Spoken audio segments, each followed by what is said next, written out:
नमस्कार, मी चंद्रशेखर भांगे. लोकशाही न्यूजमध्ये आपल्या सर्वांचं स्वागत आहे. आज एक वेगळा विषय घेऊन आपल्या समोर आलेलो आहे. माझ्या हातामध्ये आपण पुस्तक बघताय, जग बदलणारा बाप माणूस.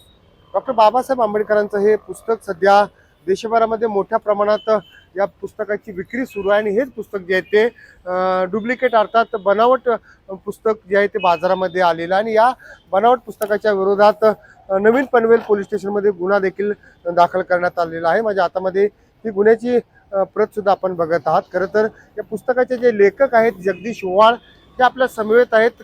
जगदीशजी, काय सांगाल? आपलं हे जे जग बदलणारा बाप माणूस या पुस्तकाच्या बनावट प्रती सध्या बाजारात आलेल्या आहेत, त्याबद्दल आपण फिर्याद देऊन गुन्हा दाखल केलेला आहे. या सगळ्या विषय काय सांगाल? धन्यवाद. लोकशाही न्यूजचे आभार की या विषयाला तुम्ही वाचा फोडत आहात.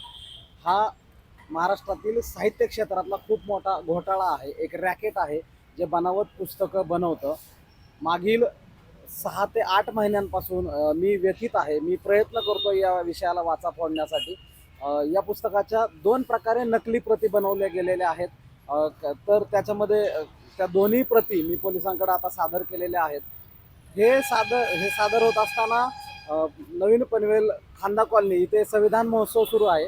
त्या संविधान महोत्सवामध्ये डुप्लिकेट प्रती विकल्या जातात असं आम्हाला खबर मिळाली. तिथले सामाजिक कार्यकर्ते महादेव वाघमारे यांनी त्या ठिकाणी ती पाहणी केली आणि 125 पुस्तकाची ऑर्डर दिली आणि त्या ठिकाणी पोलिसांच्या सहाय्याने मग सापळा रचून मनमोहन मिश्रा या विक्रेत्याला त्या ठिकाणी 125 प्रतीसह नकली प्रतीसह अटक करण्यात आली.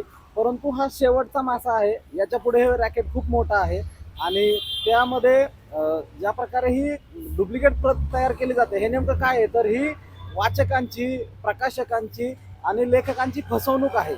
आणि याच्या पुढे जाऊन जास्त भीती या गोष्टीची आहे की हे डुप्लिकेट बनवणारे इतर पुस्तकं, कथा, कादंबरी हे असतं, परंतु जेव्हा महापुरुषांच्या, महामानवांच्या, बाबासाहेबांसारख्या एका महामानवाच्या पुस्तकाचं जेव्हा असं नकलीकरण, डुप्लिकेट होतं, डुप्लिकेट बनवलं जातं, तेव्हा खरी भीती ही आहे की या पुस्तकामध्ये जर त्यांनी काही विघातक मजकूर घातला, बाबासाहेबांच्या पुस्तकामध्ये त्यांच्या विचारांना काळीमा फासणाऱ्या गोष्टी जर छापल्या आणि त्या माझ्या नावे जर प्रसारित केल्या, तर आपण प्रत्येक वाचकाकडे जाऊन तपासू शकत नाही की तुला पुस्तक डुप्लिकेट जे मिळालंय ते त्याच्यामध्ये काय आहे.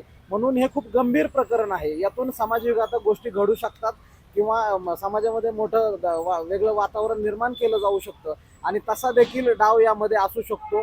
त्यामुळं ज्या ठिकाणी ह्या प्रती विकल्या जात आहेत त्या ठिकाणी पोलिसांनी आग्रहाने कारवाई करावी. त्याचबरोबर चळवळीतल्या वाचकांनी किंवा सगळ्या प्रेक्षकांना, वाचकांना मी आवाहन करतो की तुम्हाला जर अशा प्रकारे नकली प्रती कुठं आढळल्या तर तुम्ही त्या ठिकाणी कारवाईसाठी पोलिसांना संपर्क करा आणि ते पुस्तक खरेदी करून पोलिसांपर्यंत पोहोचवा. तुम्ही मला संपर्क करा, कारण ही साहित्य क्षेत्राला, चळवळीला लागलेली कीड आहे की अशा प्रकारे जर पुढे हे होत राहिलं तर नवे जे लेखक घडणार आहेत या महाराष्ट्राच्या मातीतून जर कोण 8-10 वर्ष नवे तरुण पोरं जर पुस्तक लिहिणार असतील, त्यासाठी 8-10 वर्ष वाचन, अभ्यास हे करणार असतील आणि जर कोण असं काहीतरी नकली करणार असेल, डुप्लिकेट करणार असेल, त्याला त्याचा मोबदला मिळणार नसेल, प्लस त्याला मानसिक त्रास, आर्थिक नुकसान आणि सामाजिक बदनामीला जर सामोरं जावं लागणार असेल हे करून, तर हे खूप वाईट आहे, हे खूप भयंकर आहे. त्यामुळं महाराष्ट्र सरकार, गृह मंत्रालय, पोलीस प्रशासन यांनी याकडं गांभीर्यानं लक्ष द्यावं. हे केवळ एखाद्या पुस्तकाची डुप्लिकेट नाही, मला तर अशी बातमी मिळालेली आहे की याच्या लाखो डुप्लिकेट प्रती बनवल्या गेलेल्या आहेत आणि त्या लाखो डुप्लिकेट प्रती सगळीकडे वितरित केल्या जात आहेत. अगदी कवडीमोल भावानेही काही ठिकाणी दिल्या जात आहेत, काही ठिकाणी त्या डबल किमतीनेही विकल्या जातात, कारण वाचकांची डिमांड आहे की या पुस्तकाला तसं लोकांनी प्रेम दिलेलं आहे. त्याबद्दल मी सगळ्या वाचकांचे आभार मानतो. अशा प्रकारे पाहिलं की अशा पद्धतीनं हे लेखक जगदीश ओवाळ यांचं हे पुस्तक डुप्लिकेट बाजारात आणलं होतं आणि या पुस्तक ज्यांनी बाजारात आणलं होतं त्याच्याविरोधात गुन्हा देखील दाखल झालेला आहे. परंतु अशा पद्धतीनं अनेक डुप्लिकेट पुस्तकं जे आहेत सध्या बाजारात आहेत. या सगळ्या डुप्लिकेट पुस्तक वितरण करणाऱ्या आणि छापणाऱ्याच्या विरोधात तात्काळ कडक कारवाई करावी अशी मागणी जी आहे ती लेखक जगदीश ओवाळ यांनी केलेली आहे.